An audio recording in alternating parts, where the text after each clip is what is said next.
This is the Detroit Sports Podcast Network. Is there a sports podcast in Detroit that people are talking about?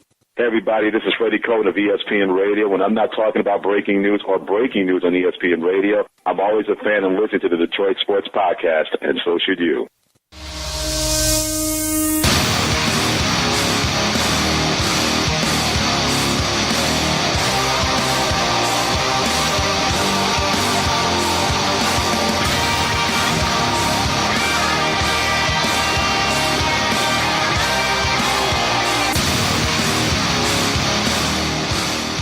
Opening day, everybody! As you're listening to this, it's opening day, the biggest party in Detroit. I am the Doc, John Macaroon joining me, my cousin, Adam, the Jock Strozinski, turning over a new leaf, acting like an adult today? You mean to tell me that you're not sick? You don't have a cough? You're not having a special meeting or something going on, a family emergency? You're actually going to be an adult this year? You're breaking tradition! Tell everybody, how are you spending today, opening day 2019? I'll be at work. Oh! I'll be at work. Both jobs. Couldn't get out of either one. Sucks. This will be the... No! That's right, Dan. So you tried? Yeah. You asked for it off, sort of? Yeah, kind of. At the radio station, I talked to my one boss, and I said, hey, any chance, any wiggle room on Thursday? And we already have like two guys who requested it off before me. And we've got like 100 different events going on, so everybody's got to kind of pull together and do their thing. And I'm not going to have somebody else do my show just so I can go get drunk. It's not how that's going to work. So it's what it is, man. I'll be working. Not happy about it. First time in, I think, 14, maybe 15 years, possibly 17. I don't know. I lost count. That I won't be downtown for opening day. Pretty sad about that. Oh, man. Tradition is broke. Tradition is broke. You're going to be down there, though. I'm going to be covering the game, going down to Comerica Park, having a good old time, going to take photos, going to go down there with Vito, and we're going to cover it. We're going to see how everybody does it. We're going to go down there a little bit early, maybe get into Hockeytown Cafe, get a drink in or two on the down low. Maybe then go then, take an hour and handle our business, get sobered up, and then go handle our business, get to work. See, because when you're an owner... I want to see Vito just hammered. When you're an owner, you can just handle your business and do the job at hand. I'm excited for it. It's opening day. I took this week off entirely. I'll get back to work on Saturday at the practice so that I could regroup, refresh, enjoy the opening day festivities because I'm so busy all the time that sometimes you just got to have fun. When you're self-employed, sometimes you can say, you know what? Let's budget it correctly. Let's take a couple of days off, still work, but at the same time, just take 5 days off Monday through Friday and get back to the grind on Saturday. And it feels good because, sometimes we just need to relax and unwind a little bit, live a little bit, wake up, hang out with the kids, podcast, and do fun things. And especially to kick off a week. I mean, there's no better way to kick off your week than to scream your head off when it's Michigan State versus Duke. We'll talk about that later on in the podcast. You'll get a sense of how a Michigan State fan grips during an entire 40-minute contest when it's really close. And, oh, man, it set the scene. It was heart-wrenching. It was tough because you really want to defeat Duke, and to actually see how it went down in that fashion, it was awesome. Real quick, I enjoyed that entire game. I enjoyed... It was beautiful basketball. Not really having a dog in the fight. I was rooting for Michigan State. I wanted them to beat Duke, even if it did blow up my bracket. Mm-hmm. But watching the game and not really having a dog in the fight was great because it was an incredible basketball game. And like you said, we're going to wrap up the podcast talking about that. But first, some news broke earlier this week. I don't know if it was really a shock to anybody. It really didn't shock me. We talked about it. Yeah, we did. Jeff Blashill gets extended. Ken Holland offered Jeff Blashill a 2-year extension to remain the Detroit Red Wings head coach. What was your initial reaction to this? Well, I think here on the podcast, we're looking and we're saying, what has he actually done? Do you give him credit for the recent stretch where they've picked up a slew of points and they're playing a lot better? A lot of the young cats are producing. Dylan Larkin, Athanasiou. The young cats are playing well. Bertuzzi set a record with multiple 3-point games, and it's unbelievable to see what he's done, setting NHL records. But I look at it collectively and I go, well, when you don't make the playoffs, you still got to count the season before. You still got to count the first 70 games. And I say to myself, okay, I guess when you look at it where they're at, it's okay to maintain the status quo. But it's easy to sit here and just naturally assume they could do better, that there's better coaches out there that could handle these guys. So to have Jeff Blashill back was disappointing on my end. A lot of our supporters on our Twitter page at Detroit Podcast, they voted and they disapprove of the work and the job that Jeff Blashill has done. Now, I guess we can look at the strengths at the same time. He's good in the room. He maintains a professional locker room. There aren't too many incidents that we're hearing about from that locker room spilling out to all of us to talk about. But at the same token, I guess the way that I always would look at it is there a better NHL coach out there that could take this talent and maybe get 5 more wins? I think so.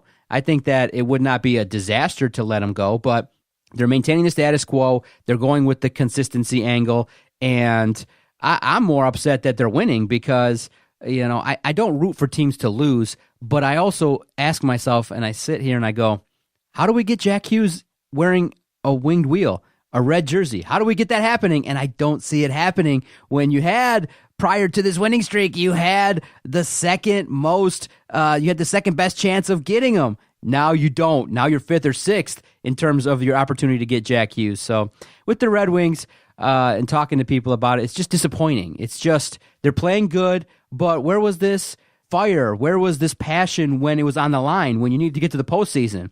People will say freely that, hey, it's kind of easy to rack up points and grind and play really well when there's no pressure, when nobody respects you. Where was this at the beginning of the season? And that's also on Jeff Blashill to get the job done. I just don't see, when you line up the pros and the cons with Jeff Blashill, I don't see the pros outweighing the cons. So that's why I'm in favor. I would have been in favor of moving on from him, but maybe the timing with Steve Yzerman, that involvement. But I just find it odd that Ken Holland was making this move. I find it weird that Ken Holland has the luxury to make this move. I don't think any of us believe Ken Holland's going to be here next year. Now, I get why he did it. Just look at the stats this year from all the young players and what they're doing. You've got 2 30-goal scorers in Larkin and Athanasiou. You've got 2 other 20-goal scorers in Tyler Bertuzzi, who has really come on and looks to be a excellent diamond in the rough, as well as Anthony Mantha, who has missed 15 games this season. And you just kind of look at the production that you're getting from these young kids. So I understand that. But again, is Ken Holland going to be here? Should Ken Holland be making these decisions? I think at this point, all of us believe, or at least all of us hope, that Steve Yzerman's coming in next year. That Yzerman's going to take over, and he's going to be the brain trust. Ken Holland's going to kind of fade into the background and maybe be kept on as a consultant or some other form of an executive with this organization. So why is he allowed to extend Jeff Blashill a 2-year deal? Not a 1-year deal, but a 2-year deal. That means if Steve Yzerman comes in next year, right? And for some reason, him and Blashill just don't see eye to eye on something, or they just don't get along, you're now on the hook for buying out his contract for a year. That's just setting money on fire. And that's money that you could use to allocate towards something else, anything else, maybe a player in free agency. I don't understand why Ken Holland is still allowed to do what he's been allowed to do. Well, wouldn't you say that... Let's just go back to the trade deadline. But I want to ask you this, You've got a guy like Thomas Vanek on your roster. Mm-hmm. Why? He signed a 1-year deal. That should have been a guy you traded to get a piece in the draft or just a prospect. I don't understand why you would keep a guy like Vanek. Just little things like that don't make sense to me. And then being allowed to extend a coach when you're probably on your way out also doesn't make sense to me. Here's the thing, and we don't agree with it, but... sometimes when you're working in an organization for that long and you've won 4 Stanley Cups and you've been part of scouting, you've been in the room with all these people, there's a notion that, hey, he's part of the family, that Ken Holland is, this guy with this level of stature. And it's hard to just say, see you later. But in sports, not in terms of loyalty, it's always the kind of, what have you done for me lately? Right. And you're also on the hook for the decline. And yes, it's a salary cap era, but there are also a number of contracts that you gave out, short and long term, that have been terrible. Most notably, that Abdelkader contract is really rough on the books. Maybe the Hossa situation wasn't handled exactly correctly. Some things that have happened in terms of scouting in the last 3 or 4 years. Some people can say, hey, you took X, you could have took Y, and would have produced maybe some playoff results or maybe some playoff wins had you decided to break it down and rebuild sooner. So But at the same time, I also understand it's, the Red Wing organization's loyal to Ken Holland. So they're not just going to say, okay, just sit in the corner and collect a fat ass check and don't do nothing. Don't say nothing. Just stand there and talk to the media. They're going to give him a role, and they believe in Jeff Blashill at this time. We don't. A lot of the fans don't. That's why there's a certain level of apathy. That's why we haven't talked a bunch of hockey. There's a lot of losing. But I just don't agree with the notion that Jeff Blashill's the guy to extend. Let's look at this, okay? How do you feel about what Blashill has done, okay? He comes in and... C, a grade of a C.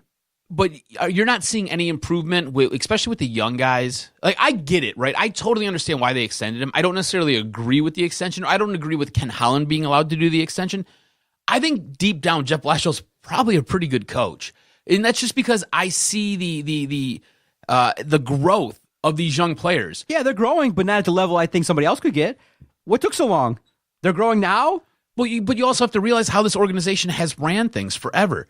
Forever and a day, it's always been the veterans get the nod. Doesn't matter who it is, doesn't matter what it is. If it's a young kid and it's a veteran, the veteran's going to get the tip of the cap, even though we both agree that the young kid should probably get the tip of the cap because they're your future. That's not how this organization runs things.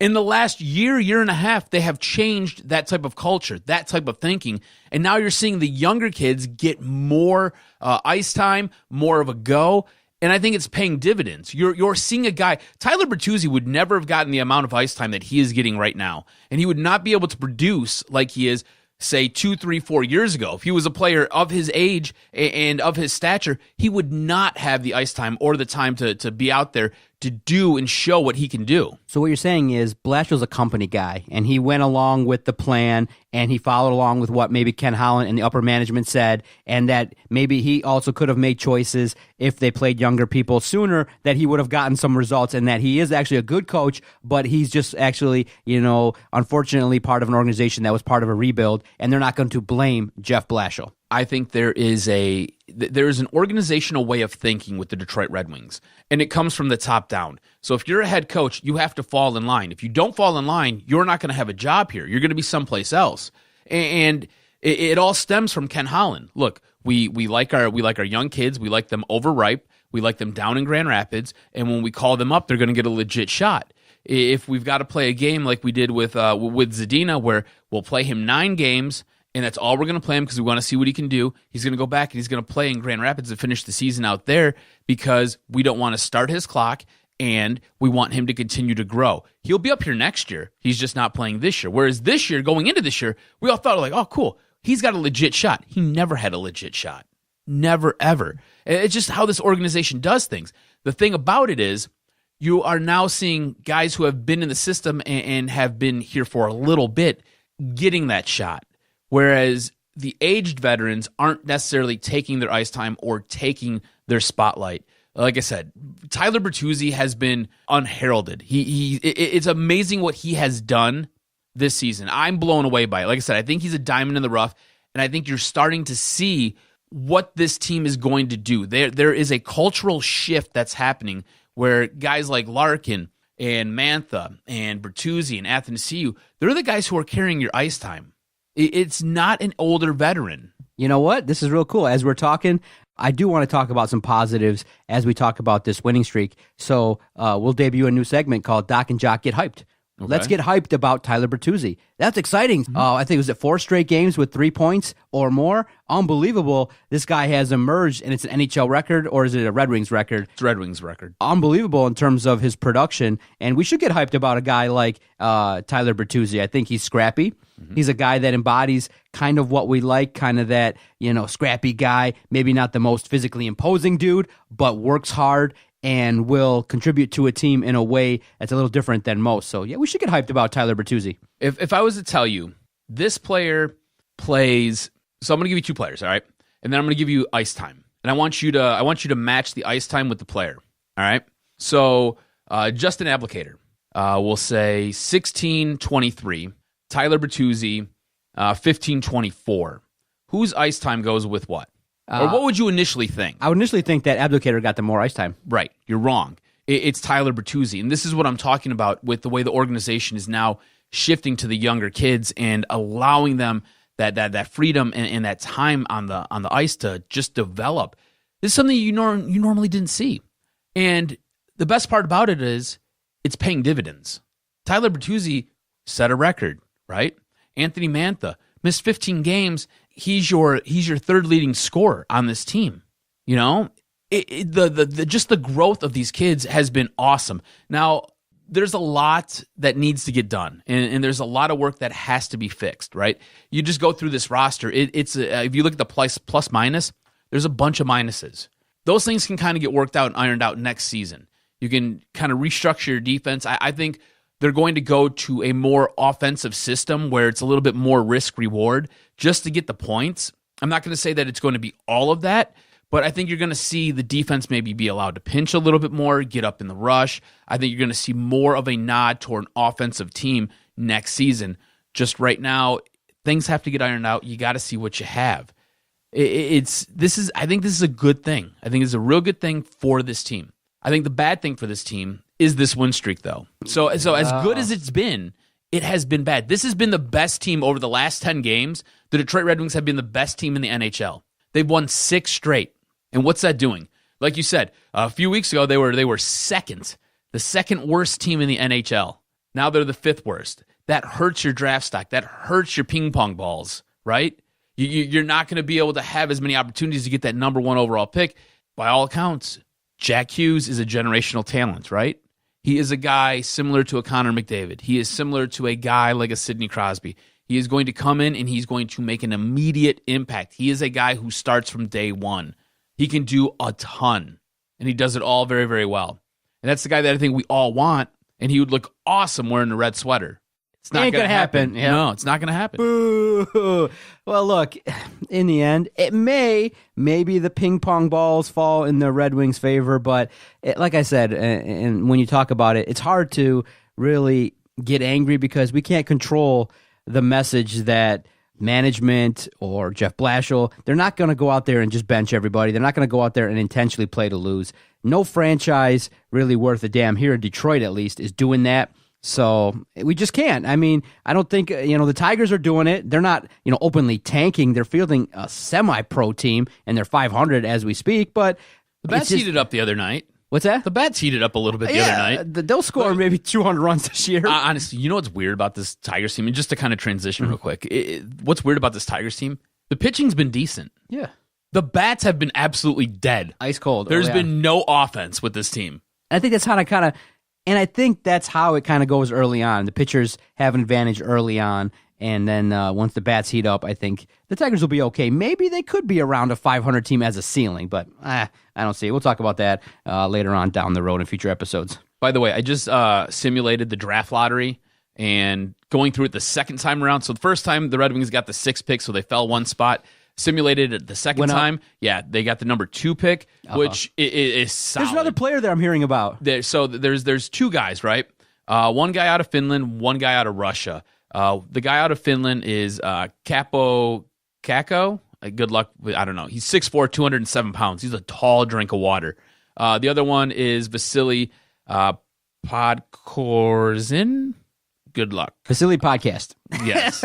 So he's a smaller forward. He's like 5'11", 165 pounds. He's basically an inch taller than me, and he's like 15 pounds lighter than me. So there is some talent at the top of this draft.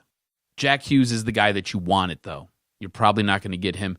If you can somehow end up with one of the top 3 picks, you're going to be in an okay spot. How surprising. Tyler Bertuzzi, 21 goals, 26 assists, 47 points, a plus 13. It's crazy, right? 21 goal scorer, Tyler Bertuzzi. Out of your top 5 goal scorers, your top 4 goal scorers, he's the only one with a plus 2. I'm getting hyped. So I like it. That means he's doing things that the rest of these guys aren't doing, right? So he's playing well in the defensive zone and he's scoring goals. The rest of these guys are a little bit of a liability. Get hyped, stay hyped. Tyler Bertuzzi got to be another building block to go alongside Dylan Larkin. And you and I... You know what? Best part, too, is he's got the highest shooting percentage on this team. Yes. You and I had an opportunity to talk to a lot of people in regards to Dylan Larkin, and it's kind of going right down the middle. Some say, you know what? Yeah, he took a step, but he's still not that transitional player. He's not the guy that can elevate everybody. He's still not a superstar. Others are like, you know what? look at the step he took this year. He's actually a leader. He's a guy that's emerging as a captain. How are you now viewing Dylan Larkin as you've seen him progress, put up some numbers? I think this guy maybe not be at the level of a Steve Yzerman, but a notch below is nothing to sneeze at. I think this guy can be a baller, can be maybe a lifetime Red Wing. I think he'll be a lifetime Red Wing. I almost want to eat my words, but I think it's a little bit too soon. So I was pretty critical of Dylan Larkin, especially last year. But you're right, he has taken a step forward. He has evolved. I think the Red Wings might have made a mistake by not putting the C on him this year. He's going to get it next year, right? He has to. Yeah, for sure. He's going to be the guy. He'll be the guy. I mean, he's obviously your best player on this team. By all accounts, he's becoming more vocal, and he has taken on that leadership role. I just don't know why they just wouldn't have put the C on me. I think we all seen it coming. Were the Red Wings the ones who were just kind of like, maybe it's too much responsibility too soon? I'm not sure. But I think it's motivational to say, hey, you're not ready yet. Show us. Kind of like that, hey, there's this carrot we're going to dangle in front of you. Show us what you got this year, and it'll be yours. And you know what? This year he's taken dramatic steps forward. He took a leap forward, and he's led this team. He looks absolutely awesome out there. You know what? I was watching the Pittsburgh game from Tuesday night. Nice win. Yeah, it was a great win. The thing about it, watching Dylan Larkin play, there's a little bit of nasty to him, which I think is great. If you're going to lead a team, you have to have a little bit of that sandpaper, as they like to say. And he has that. He ended up getting hauled down in Pittsburgh's end. And as he's going down, he ends up tripping. I'm not sure who it was. It might have been Kessel. Ends up tripping, I think, Phil Kessel, and just taking him out. He ended up, having to go to the sin bin and serve 2 minutes. But I liked it. I was like, that was a dumb penalty because it was a stupid penalty. But I liked it. Showed that he wasn't going to get pushed around. Showed that he wasn't going to get bullied. And if you're going to do that to me, don't worry. I'm going to do it to you. And if we both go to the box, cool. If I go to the box, my guy's got me. I liked it. I liked it a lot. In talking about Jeff Blashill, to bring it full circle, Dylan Larkin respects him, and he feels like that the relationship has evolved, that Blashill respects Larkin. He's gotten something out of him. So obviously you got to have the respect and the positive vibes and the acceptance of your players. And so I don't think Jeff Blashill would have been retained if a guy like Dylan Larkin, if Athanasiou, Mantha were all on board with moving on from him. So that's also a positive, is that you have to have a good relationship with your players. Now we just need more points. We need more points and get to the playoffs each and every year. But by this time next week, we will know if the Red Wings will be in line to pick up Jack Hughes. The draft lottery will take place next week, so we'll see what happens. But obviously the winning streak basically killed the guarantee. If they just would have lost a lot of those games, they would have been second, maybe even first in the they in the just chances. Wouldn't have won their last 6. Yeah, they would have had a shot. I mean, win two of your last 6, it'd have been cool. You know what I'm saying? Just a bad look. Peaked way too late. Come on now, guys. Man. You peak now? Oh. All right, let's take our first time out. We'll come back. We got to talk about the news in regards to the Detroit Lions. They added a running back and somebody that was productive in the postseason. We'll talk about that next. Stay with us. You're listening to Doc and Jock on the Detroit Sports Podcast Network. Doc here. I want to tell you about a great sponsor of the network, the Motor City Pawn Brokers. The Motor City Pawn Brokers are the one-stop pawn shop when you're in need of short-term cash or are looking for quality, brand-name new, and pre-owned merchandise. With locations in Detroit, Ferndale, Roseville, and Warren, their mission is to deliver exceptional value. For all information regarding the Motor City Pawn Brokers, go check them out online at MotorCityPawnBrokers.com. That's the MotorCityPawnBrokers.com. And if you walk into any of the 4 locations, tell them the podcast sent you. They'll appreciate it. MotorCityPawnBrokers.com.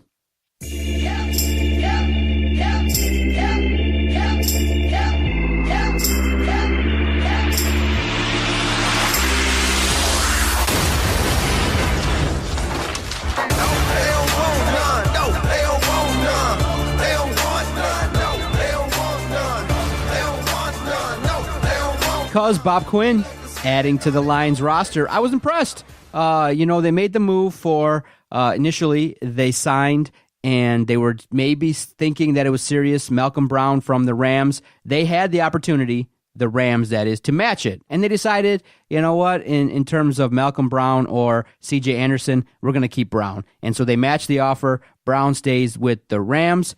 And so C.J. Anderson was still available. And we'll talk about that, what that meant, at this point in the game, that he was still available after free agency. But news broke earlier this week that C.J. Anderson is now signed to the Detroit Lions on a 1-year deal. We'll talk about what that means for Zach Zenner, Theo Riddick, how this offense is now going to be heavily predicated on the run with the combination of Kerryon Johnson and C.J. Anderson. I just hope... More run, less gun? Yes. I hope that C.J. Anderson at least does better than LeGarrette Blount. Let's start with that. Oh, come on. Why? Blount was a disaster. I just think he's an older guy. He's an older back. But do you think he checked out with all the losing? Because he had talent. That wasn't the same LeGarrette Blount that we saw in years past. What the hell happened? I think it was a couple things. I think it was that offensive line and LeGarrette Blount maybe not meshing. I also think LeGarrette Blount's a little bit of an older back. There's only so much of that bruising style you can do and deliver before it starts to kind of take its toll on you. And I think you've seen, when he came to Detroit, you've seen him lose that step.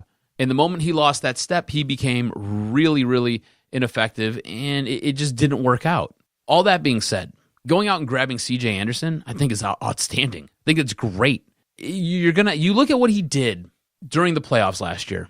He stole carries from Todd Gurley. He was the Rams' most efficient and effective running back. This is a guy who you can incorporate into your lineup. He's going to get you that short yard. He can get you a little bit more. If you get into the red zone and you're, I don't know, we'll say 3rd and 4, he's a guy who you can hand the ball off and you have some confidence that he's going to be able to score. When this news initially broke, I was sitting at the kitchen table, and I think I was reading Dave Burkett's quick piece about what happened and how he became available or whatever.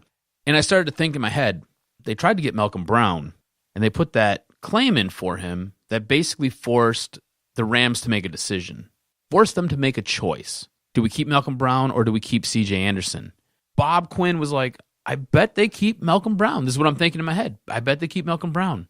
That means they're going to have to release C.J. Anderson. I wanted C.J. Anderson all along. Is there a possibility that Bob Quinn was playing chess while everybody else was playing checkers? Because the Rams were up against it with a cap.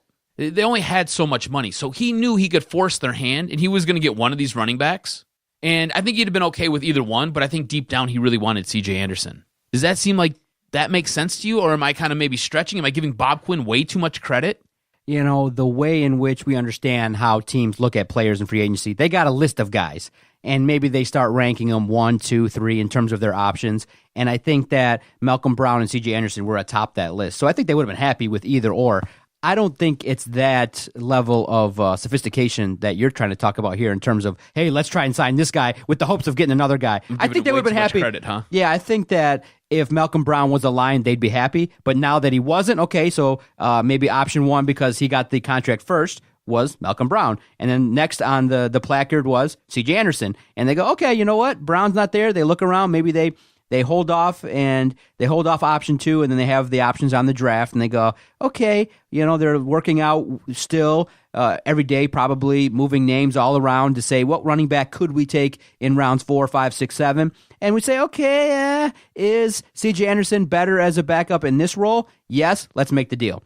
And then you also got to get assurances and kind of probe to see if this guy wants to get here, realize, okay, this guy was kind of fat last year, to see why Denver did learned. You see his tweet? Yeah. He says he's coming in way better shape. Yeah, you got to learn which I want to see, which is going to be awesome. You got to understand why Denver cut him, because this guy had potential. And when teams start cutting people, you just kind of start wondering why, because, you know, Denver's not going to let go of a running back that's productive. And so you start realizing what's going on, and you have to do your due diligence. Yes, and they got him. But did you see what Denver did last year, right? Right. So Denver ended up getting Phillip Lindsay.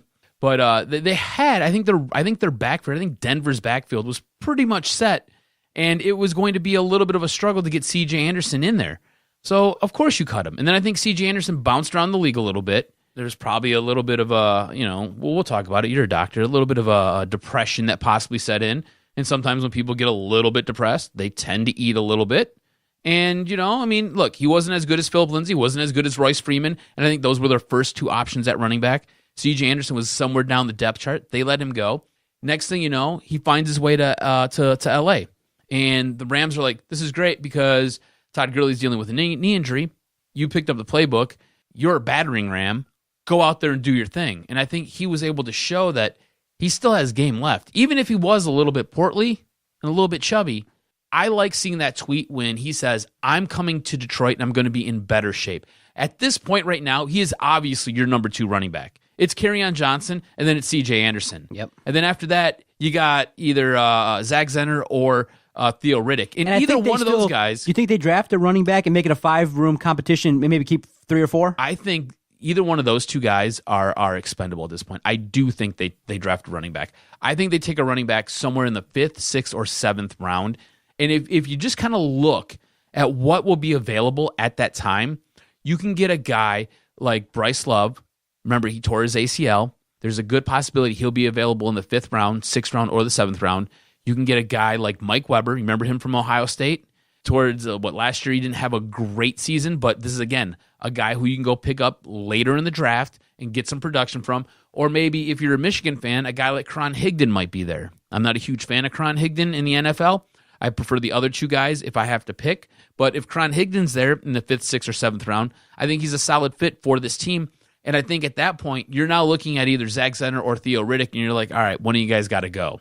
If it's one of those 2 guys, Zenner or Riddick, doesn't it kind of the writing on the wall that Riddick's the odd man out in terms of what they're doing? I think so, and it's just because of what Zach Zenner can give you. Towards the end of last season, you kind of seen he was able, I guess throughout his entire career, he's been able to pick up tough yards. Theo Riddick's not really that type of running back. He's more of the scat back. He's the guy catching the ball out of the backfield, and he tends to be a little bit elusive in space, probably not as much as we would like. So I think if there was an odd man out, it would be Theo Riddick, just because Zach Zenner has a different talent set in a different style of game that he brings to the table. But I think they draft a running back. I think looking at what has happened with this free agency period, I think this is one of the best free agency periods the Detroit Lions have had in recent history. I can't go back maybe 5, 10, maybe 15 years, and I don't remember them being this productive, going out and grabbing guys, bringing them in, and then not just bringing them in, but bringing them in on contracts that help the books, help what they're going to do in the future. You know, not just bringing the guy in and giving him a whole bunch of money and saying, here, good job. You played excellent for we'll say New England. All right, you played excellent for New England. We're going to give you a fat contract. And that fat contract now hurts this team and hinders it from going out to be able to go and make more moves. I think this team has done a really good job going out getting impactful guys that are going to fit their system and doing it all underneath the umbrella of how can we make this more affordable for us now and for us in the long run. I think this has been an excellent free agency period for the Detroit Lions. The best in recent memory, probably the best in the last 20 years. Am I going out on a limb here? Am I stretching too far? I mean, what do you think? You go out, you grab a guy like Trey Flowers, you address your cornerback needs, you address your running back needs. You basically have casted a wide net and got impactful guys on one side of the ball. And you look at it, C.J. Anderson's a nice role player, okay? Mm-hmm. But you look at what you've lost on offense, you've lost T.J. Lang, you've lost, LeGarrette Blount, you've lost Golden Tate. And so you look at it, you go, okay, you now see the plan, you see the vision. It's to build through the defense. Mm-hmm. Now, maybe the draft will be used to effectively get guys that can contribute this year on offense, but they're still going to be young. So you realize, okay, they're going to try and build a certain way and elevate the talent and spend a bunch of money on defense. But you still got to play offensive football in a league that kind of favors offense. So my biggest question marks will be, can the number 2 and 3 receivers, can they actually help out Galladay and Stafford in terms of what they're doing? Because, look, Galladay's your number 1. Yeah, Galladay's my number 1. He elevates. He's elevated. And so I look at it and I say, you know what? In terms of moving forward, I want to see how this offense looks because I feel like defenses, somehow or another, just when the time is right, have always the best plan against the Lions. Let's load up the box, make Stafford beat you, and then, for some reason, the effectiveness just goes down. The efficiency for the Lions goes down, especially when, you saw it last year. They tried to run the ball. We'd say, come on, stop running it first and second down. It'd be 3rd and 7, and then the Lions would just have to run a 5-yard out, and they would not effectively get first downs. Now, if they build a massive line and they can get 3 and 4 yards at a clip, we'll be all good.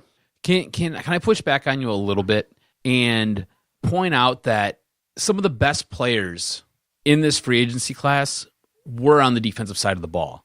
I didn't see Detroit going out there and extending offers and reaching on guys to bring them in because, TJ Lang's going to retire, so we need to go get an offensive lineman. Or, hey, maybe we need some help at receiver. Let's go out and overpay for a guy. Or let's trade for a guy like Odell Beckham Jr. Or let's trade for a guy like Antonio Brown and give up monstrous amounts of draft picks and money. I think the way they played this free agency was smart. And I think some of the best and most impactful players for this team were going to be on the defense. I mean, Trey Flowers, if you go to NFL.com and you go to the top 101 free agents, I think Trey Flowers was number 3, only behind a guy like Le'Veon Bell and Earl Thomas. So I think the way they did this, they did it smart. I mean, they were even in the runnings for a guy like Landon Collins. Do you know? Imagine how impactful that would have been if you could have brought Trey Flowers and Landon Collins in here. I think the way they did things was incredibly intelligent, and you didn't hurt yourself. You know, right now I've actually have the list up, and I'm scrolling through.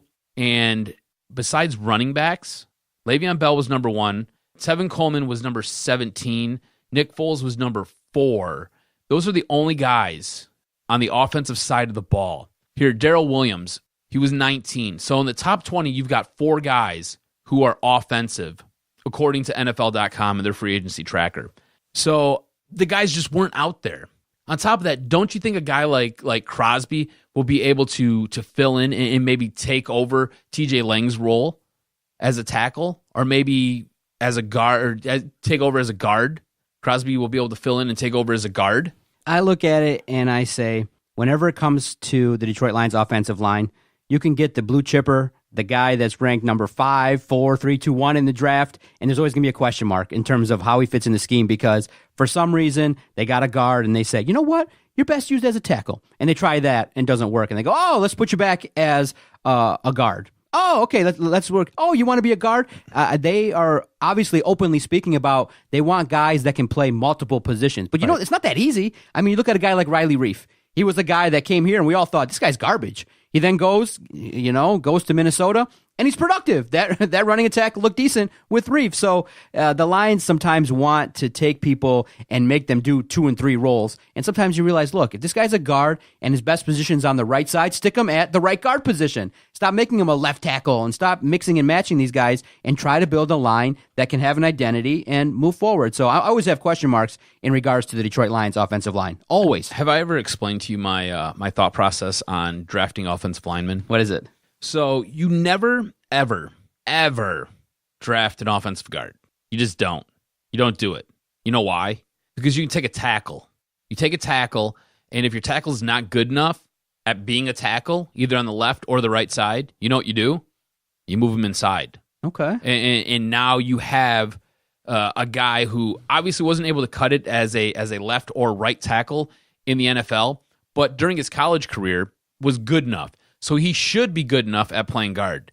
As far as like your centers go, I want my center to be versatile. I want my center to either be able to play center or be able to move out and play guard. I'm always on my offensive line.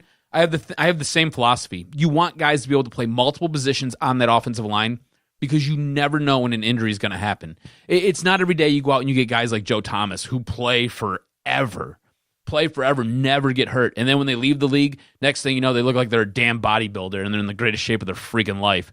It's amazing. Have you seen recent pictures of Joe Thomas? No. No? So Thin down? Yeah, Cleveland Browns offensive tackle, Joe Thomas. I He was the assume first naturally. overall pick. Guy was amazing at his position, right? Never missed many games. Never missed a game, I think, until his last final career, yeah. the final season of his career. Yeah. Guy was incredible. Ends up getting out of the league. I think he's been out of the league now for maybe 6 months, and he has lost 4 months. He has lost so much weight. He looks unbelievable right now. If you get a chance, go Google Joe Thomas. He looks great. It's phenomenal. But the guys like that don't fall off trees. They just don't. Have you heard anything before we move on to talk about Michigan State? Have you heard anything about the draft? Anybody that maybe falls in line with somebody that you say, okay, get this guy, slot his name number 8? Or are you still open to the possibility of trades? Are you still doing research on the draft and what you're seeing? I'm still doing a lot of research. There's a lot of opportunities. I think this year provides the Lions a lot of options. They could go anywhere from offense, defense. They could trade back. It's wide open. I mean, there's guys moving up, down, and there's literally 8 guys legitimately the Lions could take. You're spot on. It's kind of where they fall, and it's kind of what they need. I don't have a guy that they have to take right now. Normally we go into the draft like they have to get this guy. They have to get this guy at this spot. There's not a guy like that. This draft is so deep. But I can tell you, it's going to probably be on defense. I don't see them taking an offensive tackle at 8. I just believe that there's so much depth and so much high talent on the defensive side of the ball. If they're going to stay at 8, it has to be either a defensive lineman or it has to be a linebacker. I'm just not sure who it's going to be. I'm really not sure. It's crazy right now. There's so much. And on top of that, look at what's going on. I mean, Arizona is the number 1 overall pick, right? Are they going to take Nick Bosa or are they going to take Kyler Murray? Mm-hmm. You're not really sure. If they take Kyler Murray, a lot of things just go out the window because everything kind of changes. And then do the Giants at 6 take Dwayne Haskins or do they go with a position player, on the defense? Because that's generally what New York does. And at this point, they sound like they have totally hitched their wagon to Eli Manning and they don't want to unhitch it. But if you get two quarterbacks to go in the top 6, it just opens up everything for you as far as players. I mean, the one guy who I would love for them to be able to go get, he's not going to be available, at least I don't think so, is Josh Allen. Josh Allen's the one guy who I'm like, man, could you imagine him playing here? Could you imagine him being in a Lions uniform? Could you imagine what they could do? Because he's a guy who can play with his hand in the dirt, and he's also a guy who can play a stand-up linebacker if you need him to. So, again, it's what Patricia wants. Patricia wants guys who can do different things. Another guy who has blown everybody away at his pro day was Ed Oliver. And I don't understand why so many different mock drafts have him falling. I haven't understood that. When he played at Houston, he was really dominant. He got hurt this year, and he kind of checked out because he was like, look, I'm going pro. Why am I going to risk this? Same thing that Nick Bosa did. And he's going to get crucified for that? It doesn't make sense to me on how you're going to hurt him because of that. His pro day was absolutely amazing. Absolutely insane. So if he's available, he's a guy I wouldn't mind them taking. His comps, his NFL pro player comp is Aaron Donald. If he's there, do you pass on Aaron Donald again for the second time? Do you know what I'm saying? It doesn't make sense to me. And on top of that, he shed a couple pounds. The guy looks like he's in amazing shape, and he can play all over the place. He can play inside, he can play outside, he can play stand-up linebacker if you need him to. Stud. So there's a bunch of guys that you can go out there and grab. I wouldn't have a problem if the Lions move back and were able to pick up a guy like Ed Oliver, pick up a second-round pick or maybe even a third-round pick and just kind of add that and just really flush out that defense and add a couple pieces on offense.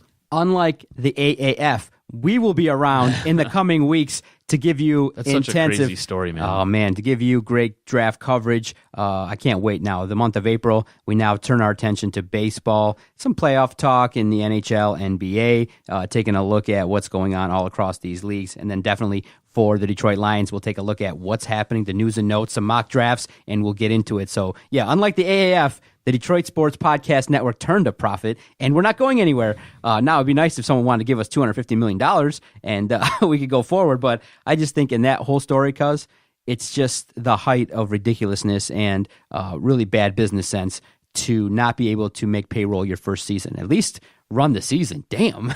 You don't have enough to run the season? It's like, oh, we're going to discontinue the season, but maybe. We're not folding. We're discontinuing season 1 and maybe restructure. But with that negative PR, you're a laughing stock, and perception is reality, and that league, it will fold. And it puts into question, really, why is Vince McMahon taking on this endeavor round 2? I think it's just, all in all, and I was telling Vito, it's just stupid to tackle the NFL. Just move away, make money somewhere else. Don't tackle the NFL. They're too big, too monstrous. We don't need football in April.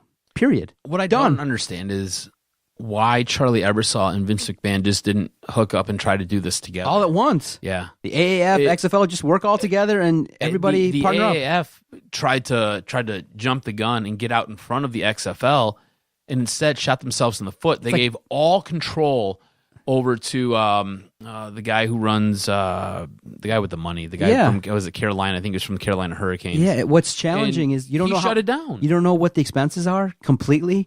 You know, like you figure out your payroll, right? And then you figure out how many guys you have to pay. I'm not sure how you couldn't account for this. Do you know what I'm saying? Crazy stuff. Like, were you going to take a loan out to make payroll? You can't do stuff like that. It's not how it works. That's why if you follow our Doc and Jock wrestling podcast, we keep you updated all the time whenever Vince McMahon is making polls on his stock and trading it in for millions of dollars. Vince McMahon has made, I think in the last year and a half, has made at least 5 different transactions where he has sold stock back so he can get millions upon millions of dollars. To pump into this? Yes, so he can turn around and shovel it all into the XFL. All right, stay with us. Last segment ahead, we're going to talk about Michigan State and the most positive sports team in the state of Michigan, the Michigan State Spartans, on the verge potentially of making Doc the most happiest sports fan in the entire state of Michigan. Stay with us. We'll see how Adam responds to Michigan State in the Final Four. Because another great sponsor of the network is Podomatic. We wouldn't be able to bring you this great audio content without the support of our host site, Podomatic. When we were looking to start a broadcast, start our project, we said, okay, how do we take this great audio, our great interviews, the great sports debate we're going to have, how do we get it to the internet? How do we get it so that people can listen to it? And thank goodness we found Podomatic. Why do Doc and Jock and all the hosts on the network use Podomatic? Well, when we recommend it, the reason why is, hey, you got your audio, you take it and you upload it quickly to Podomatic, and then it spreads out to all the podcast platforms. They've made it easy for us, meaning that, hey, if we want it on Spotify, boom, Podomatic takes care of it. If we want it on iTunes, boom, you upload it, you give your RSS feed, boom, your podcast is now on Apple Podcasts, the number one place to get your podcast if you're a fan. If you want it on Stitcher, boom, it goes there. So if you're starting a brand new project and you want to get your project and your podcast out to all the masses easily to all the platforms, use Podomatic. They make it so easy, user-friendly, great customer service. That's why Adam and I can highly recommend Podomatic. And if there are issues, they take care of it relatively quickly. So if you're looking to start a brand new podcast, a brand new project, all the hosts here, we're going to recommend one host site and one host site alone, Podomatic.com.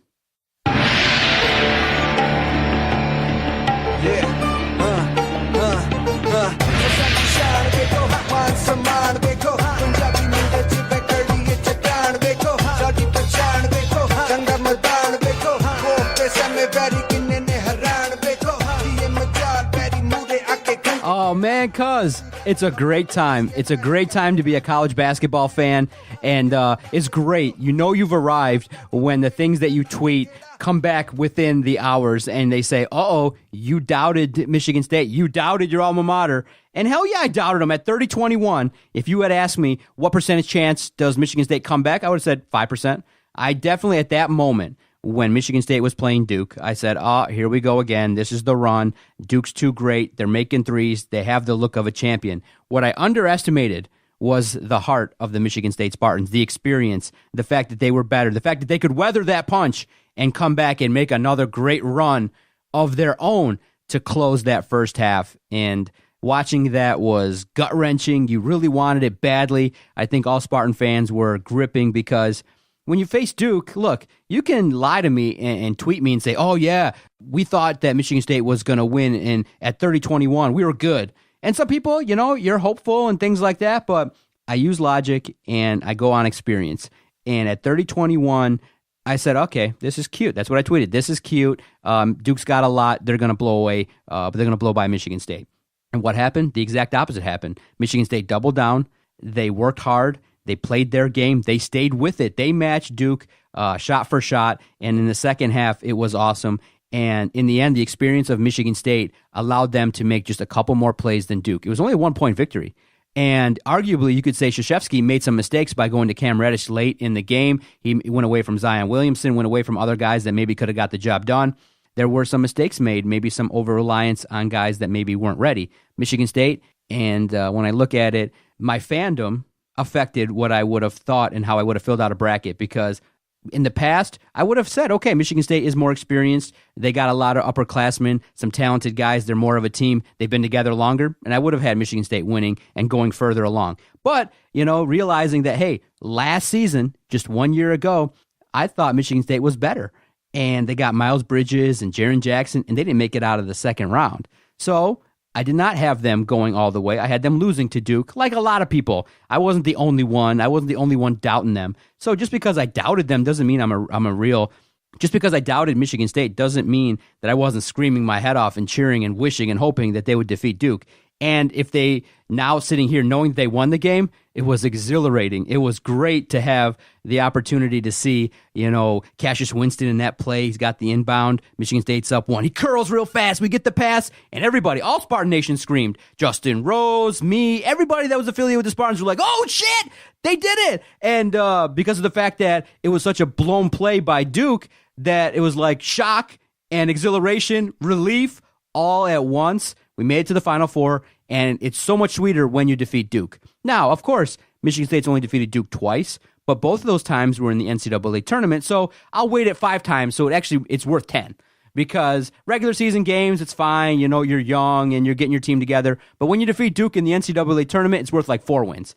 So I'm very happy with the outcome. I'm very happy with where Michigan State stands, and that weekend, that game, was high quality. 2 coaches back and forth, 2 teams going on runs. Zion Williamson is an animal, and he was blocking our shots, making threes. Whenever they needed a key basket, was just getting inside, and it was all in all an exhilarating experience to watch that, especially now knowing that they won the game. So it was exhilarating. My reaction was to be just elated and to be very happy and shocked. And I just think that Tom Izzo deserves a lot of credit for the job that he did. It was awesome, cuz. It was awesome. Hats off to Tom Izzo. Man, you beat Duke. He did an awesome job. Yep. He really did. Like I said when we opened this podcast, watching this game without really a dog in the fight. Now, deep down, I wanted Michigan State to win, but I didn't care if they won or lost. It didn't really matter to me. If they lost, cool, my bracket's still intact.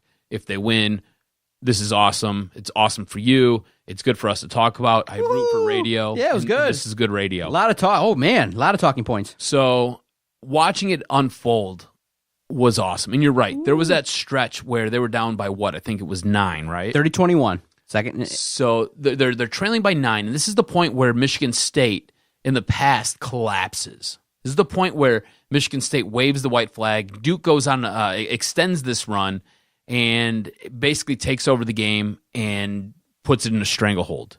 Michigan State then goes on its own run. Woohoo! I think it was a 14-0 run to finish the second half. They end up going in at halftime, leading by 3 or 4 points. And after that, you're just kind of like, all right, cool. They have a legit shot here. The closing moments of that game were awesome. They were absolutely awesome. I loved watching it. Can I tell you how I watched this game? I was visiting my wife in Indiana, and generally when I go visit her on Sundays, I will come home sometime around, I'll leave there around 4:30, maybe 5 o'clock. It's usually about a 3.5 hour drive to get home. So you waited? 4. No, I had my phone, and I had this little thing set up on my dash in my car. I was watching it on my phone on the dash of my car. Nice. So totally not safe. There was a lot of times I was going off the road because I was paying attention. Not good. I'm admitting to a whole bunch of bad stuff right now, but it wasn't good. But I did watch it. It was awesome. I thought it was great. Look, I think it's safe to say this is the best coaching job Tom Izzo has ever done in his career. There have been times where he has come out and he said, this is not my most talented team. And then you look at what's going on with this team. You had a walk-on, a senior walk-on, hit your game-winning shot in this game with Zion bearing down on him. Right. You have Cassius Winston, who has basically grown up in front of our eyes. You go back to the beginning of the season to where we're at now. His game has evolved. Xavier Tillman was a question mark, an absolute question mark. This guy is now out there giving you big points, big minutes, and he's helping you win games. Nick Ward went down earlier this year, right? We're going to go right back to this because this is all I get on Twitter, right? Nick Ward goes down earlier this year. Michigan State had zero secondary scoring. There was nobody else besides Cassius Winston putting the ball in the basket. Zero.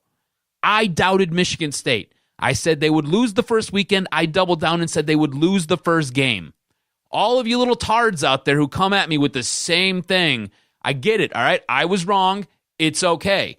Go back to when I said that and made that statement, all right? Go back. They had 0 secondary scoring. I didn't believe Cassius Winston was going to be able to give you 40 minutes a night and get you into the tournament. On top of that, I didn't think Michigan State was going to win the Big Ten. I didn't think Michigan State was going to be a second seed. Hell no, all right? right? I didn't think any of that. I didn't think they would win the Big Ten tournament. I didn't think any of it. I thought going into March Madness, going into the NCAA tournament, I thought maybe they would be a 4 or a 5 seed. All right? And I thought they would probably lose somewhere in the middle there because they just weren't going to have the guns, because nobody was able to put the ball in the basket besides Cassius. And I thought Cassius's legs were going to give out on him because you can't run a dude for 40 minutes. So a couple things I was wrong on. Cassius can run for 40 minutes. Xavier Tillman, Kenny Goins, they all figured out how to put the ball in the basket. Nick Ward came back from that injury and has given you big minutes at big times. All right? Foster Loyer. Even Henry's doing some things. Right. Foster Loyer, freshman, has come off the bench and figured out how to play basketball all of a sudden because he's been lost all season. That's why Cassius has to give you 40. So even Foster Loyer has given you big minutes down the stretch now. You talked about Henry. Henry has given you big minutes. And he, on top of that, he has given you great action on the defensive side of the ball. This team has grown up in front of you. And this is why this is Tom Izzo's best job he's ever done as a head coach. And he started to talk about it. I've asked him, and people have talked to him about it, that the Nick Ward injury maybe was a blessing in disguise in that other people had to step it up. And sometimes that is the case, in that you don't expect someone to go down and your role now changes and you're now tasked with doing more. And when the call to action comes and you answer the call, it's awesome. It's awesome to see. And the other aspect that maybe you failed to see was, and we all did, was we all thought, oh man, how are you going to replace 15 points and the rebounds? But at the same time, the system that has been in place with Tom Izzo defensively and crashing the boards, everybody bought in. And sometimes it's hard to execute against bigger talent and guys that are faster, bigger, stronger, in the NCAA. But the way we can say it is this. Michigan State this season has bought in on defense. They've clamped down, especially versus Michigan. They gained confidence in those tournaments, and they gained confidence with those celebrations. And, in the end, it was great to play Duke when they were young. Yeah, and I think that has a little bit to do with it. I think there is something to say, especially when you look at the 4 teams left in the Final Four. They do have seniors. They do have upperclassmen on these teams. I think Duke was a little bit young, and I think playing together and going through that struggle, especially when you're young, makes you better when you get a little bit older. And I think you're seeing the dividends with these 4 teams in the Final Four right now. All that being said, to me, you can call me crazy, and I know how you are, because you're one of those little spineless Spartans, right? And I'm not taking a shot at you, but this is what you guys do. All right, this is your Final Four to lose. This is your Final Four to lose. Should be. Right? Yeah. I don't give a crap that Virginia's a number 1 seed. Virginia's a fraudulent number 1 seed, just like Gonzaga was. There's no reason they should be a number 1 seed. All right? Auburn's a good team. All right? They just lost their best player. All right? Just went down. Texas Tech, this is their first time making it this far, for 1. 2, they got the benefit of a non-call when a guy stepped out of bounds, jumped back in, and had a massive block. All right? On top of all that, they have one guy who will probably go to the NBA. 1. This is your Final Four to lose. They got to take it down. Going back to Virginia, Tom Izzo's a way better coach than Tony Bennett. On top of all that, you own Virginia when it comes tournament season. Yes. You own Virginia. Yes, they have experienced it. Yes. This is your Final Four to take down. Please, man, it'd be great. You guys should be the favorite.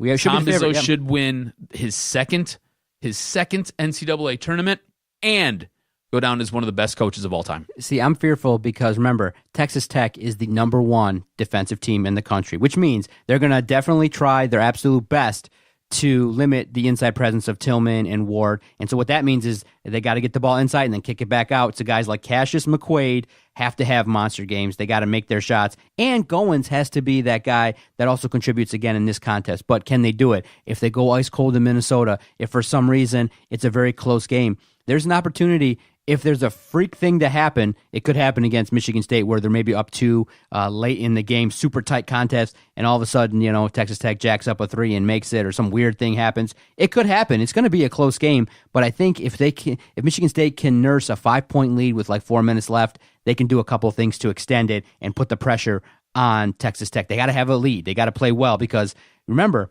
it's no easy feat. I know Michigan didn't play well down the stretch, but it's not an easy feat to shut them down. Here's the thing. That team could shoot, and Texas Tech made them look like they were amateurs. Texas Tech is going to be a tough road for you to get over. Texas Tech's a very good team.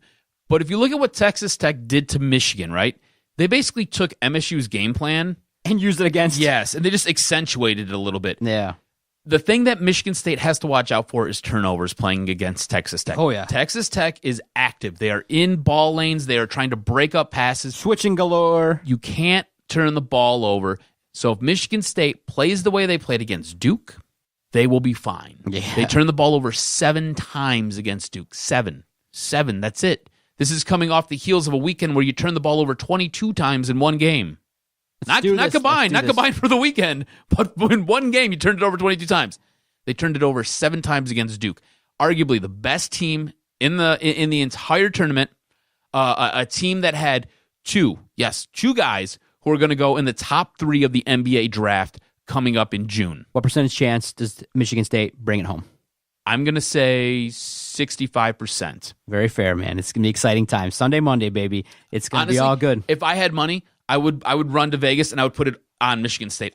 Like I said, I believe in Michigan State. This is Michigan State's Final Four to lose. Saturday, Monday, excuse me. I can't wait. I can't wait to see it. It's going to be an opportunity of a lifetime. Win number 2. Man, there's no better feeling than when you win it all. Root for content. It'll be a great night if Michigan State wins. You'll want to stay tuned to Detroit Sports Podcast because we haven't had a chance to celebrate a whole heck of a lot. Oh, it'll be wild. Real quick, how confident are you?